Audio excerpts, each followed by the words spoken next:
ರಾಜ್ಯ ರಾಜಕೀಯದಲ್ಲಿ ಹೆಚ್ಚಾಯಿತು ಪ್ರಾಸಿಕ್ಯೂಷನ್ ಫೈಟ್. ಕಾಂಗ್ರೆಸ್ನವರು ರಾಜಕೀಯ ದುರುದ್ದೇಶದಿಂದ ನನ್ನ ಹೆಸರನ್ನ ತರ್ತಿದ್ದಾರೆ. ರಾಜಭವನದಿಂದ ನನಗೆ ನೋಟಿಸ್ ಬಂದಿಲ್ಲ ಅಂತ ಮುರುಗೇಶ್ ನಿರಾಣಿಯವರು ಹೇಳಿಕೆ ಕೊಟ್ಟಿದ್ದಾರೆ. ಬಾಗಲಕೋಟೆಯಲ್ಲಿ ಮಾಜಿ ಸಚಿವ ಮುರುಗೇಶ್ ನಿರಾಣಿಯವರ ಪ್ರತಿಕ್ರಿಯೆ ಇದು. ಕಾಂಗ್ರೆಸ್ನವರು ರಾಜಕೀಯ ದುರುದ್ದೇಶದಿಂದ ನನ್ನ ಹೆಸರನ್ನ ಇದರಲ್ಲಿ ತರ್ತಿದ್ದಾರೆ. ರಾಜಭವನದಿಂದ ನನಗೆ ಯಾವುದೇ ರೀತಿಯ ನೋಟಿಸ್ ಬಂದಿಲ್ಲ. ಪ್ರಾಸಿಕ್ಯೂಷನ್ಗೆ ಕೊಡಬೇಕು ಅಂತ ರಾಜಭವನದಲ್ಲಿ ಅರ್ಜಿಗಳು ಕೂಡ ಇಲ್ಲ. 4.5 ಕೋಟಿ 3D ವಿಡಿಯೋ ಮಾಡುವ ಬಗ್ಗೆ ಅಧಿಕಾರಿಗಳು ಹೇಳಿದ್ರು. ದುಂದುವೆಚ್ಚ ಬೇಡ, ಇಲಾಖೆಗೆ ನಷ್ಟ ಆಗುತ್ತೆ ಅಂತ ಹೇಳಿ ಕ್ಯಾನ್ಸಲ್ ಮಾಡಿಸಿದ್ದೆ. ಅಧಿಕಾರಿಗಳು ಹೇಳಿದ್ರು ಇದಕ್ಕೆ ಸಂಬಂಧಪಟ್ಟಂತೆ, ಆದರೆ ದುಂದುವೆಚ್ಚ ಆಗುತ್ತೆ ಅನ್ನುವಂಥ ಕಾರಣಕ್ಕೆ ಕ್ಯಾನ್ಸಲ್ ಮಾಡಿಸಿದ್ವಿ. 2022 ಅಕ್ಟೋಬರ್ 22ರಂದು ಅದು ಗೊತ್ತಾಗಿ ಲೆಟರ್ ಕೂಡ ನಾನು ಬರ್ತಿದ್ದೇನೆ. ಕಿರುಚಿತ್ರ ನಿರ್ಮಾಣ ಮಾಡಿದವರು ಸಹ ನನ್ನ ಹೆಸರನ್ನ ಉಲ್ಲೇಖ ಮಾಡಿಲ್ಲ. ಬಾಗಲಕೋಟೆಯಲ್ಲಿ ಮಾಜಿ ಸಚಿವ ಮುರುಗೇಶ್ ನಿರಾಣಿಯವರು ಸ್ಪಷ್ಟನೆಯನ್ನ ಕೊಟ್ಟಿದ್ದಾರೆ.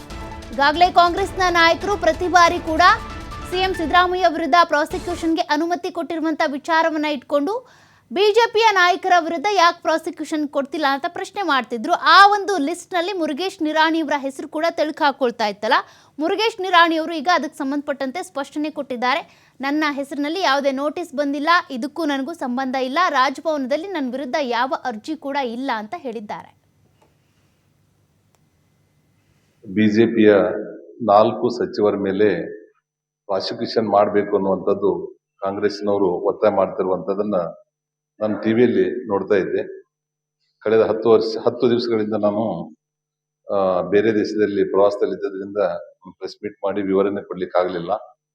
ಆದರೆ ಇಲ್ಲಿವರೆಗೂ ಯಾವುದೇ ಸಂಸ್ಥೆಯಿಂದಾಗಲಿ ಅಥವಾ ರಾಜಭವನದಿಂದಾಗಲಿ ನನಗೆ ಯಾವುದೇ ಥರ ನೋಟಿಸ್ ಆಗಲಿ ಅಥವಾ ಅದು ವಿವರಣೆ ಕೊಡುವಂಥದ್ದಕ್ಕೆ ಮಾಹಿತಿಗಳು ಬಂದಿರಲಿಲ್ಲ.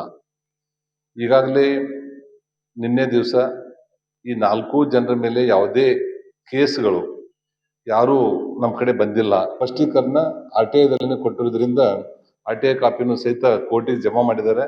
ಅದರ ಜೊತೆಗೇನೆ ಒಬ್ಬರು ಗೌರವಾನ್ವಿತ ವ್ಯಕ್ತಿಗಳು ಸಹಿತ ಸಿದ್ದರಾಮಯ್ಯ ಸಾಹೇಬರು 4 ಕೇಸ್ಗಳನ್ನ ಪ್ರಾಸಿಕ್ಯೂಷನ್ ಮಾಡಿಲ್ಲ ಅನ್ನುವಂಥದ್ದನ್ನ ಸುಳ್ಳು ಹೇಳಿದ್ದಾರೆ ಅನ್ನುವಂಥದ್ದನ್ನ ಅವರು ಸಹಿತ ಕೋರ್ಟಿಗೆ ಹೋಗಿದ್ದಾರೆ. ಒಬ್ರು ಬಿಜೆಪಿಯ 4 ಸಚಿವರ ಮೇಲೆ ಪ್ರಾಸಿಕ್ಯೂಷನ್ ಮಾಡಬೇಕು ಅನ್ನುವಂಥದ್ದು ಕಾಂಗ್ರೆಸ್ನವರು ಒತ್ತಾಯ ಮಾಡ್ತಿರುವಂಥದ್ದನ್ನ ನಾನು ಟಿವಿಯಲ್ಲಿ ನೋಡ್ತಾ ಇದ್ದೆ. ಕಳೆದ 10 ದಿವಸಗಳಿಂದ ನಾನು ಬೇರೆ ದೇಶದಲ್ಲಿ ಪ್ರವಾಸದಲ್ಲಿದ್ದರಿಂದ ಪ್ರೆಸ್ ಮೀಟ್ ಮಾಡಿ ವಿವರಣೆ ಕೊಡ್ಲಿಕ್ಕೆ ಆಗಲಿಲ್ಲ. ಆದರೆ ಇಲ್ಲಿವರೆಗೂ ಯಾವುದೇ ಸಂಸ್ಥೆಯಿಂದಾಗಲಿ ಅಥವಾ ರಾಜಭವನದಿಂದಾಗಲಿ ನನಗೆ ಯಾವುದೇ ಥರ ನೋಟಿಸ್ ಆಗಲಿ ಅಥವಾ ಅದು ವಿವರಣೆ ಕೊಡುವಂಥದ್ದಕ್ಕೆ ಮಾಹಿತಿಗಳು ಬಂದಿರಲಿಲ್ಲ. ಈಗಾಗಲೇ ನಿನ್ನೆ ದಿವಸ ಈ 4 ಜನರ ಮೇಲೆ ಯಾವುದೇ ಕೇಸ್ಗಳು ಯಾರೂ ನಮ್ಮ ಕಡೆ ಬಂದಿಲ್ಲ. ಸ್ಪಷ್ಟೀಕರಣ RTIದಲ್ಲೇ ಕೊಟ್ಟಿರೋದ್ರಿಂದ RTI ಕಾಪಿನೂ ಸಹಿತ ಕೋರ್ಟಿಗೆ ಜಮಾ ಮಾಡಿದ್ದಾರೆ. ಅದರ ಜೊತೆಗೇನೆ ಒಬ್ಬರು ಗೌರವಾನ್ವಿತ ವ್ಯಕ್ತಿಗಳು ಸಹಿತ ಸಿದ್ದರಾಮಯ್ಯ ಸಾಹೇಬರು 4 ಕೇಸ್ಗಳನ್ನ ಪ್ರಾಸಿಕ್ಯೂಷನ್ ಮಾಡಿಲ್ಲ ಅನ್ನುವಂಥದ್ದನ್ನ ಸುಳ್ಳು ಹೇಳಿದ್ದಾರೆ ಅನ್ನುವಂಥದ್ದನ್ನ ಅವರು ಸಹಿತ ಕೋರ್ಟಿಗೆ ಹೋಗಿದ್ದಾರೆ. ಒಬ್ರು ಬಿಜೆಪಿಯ 4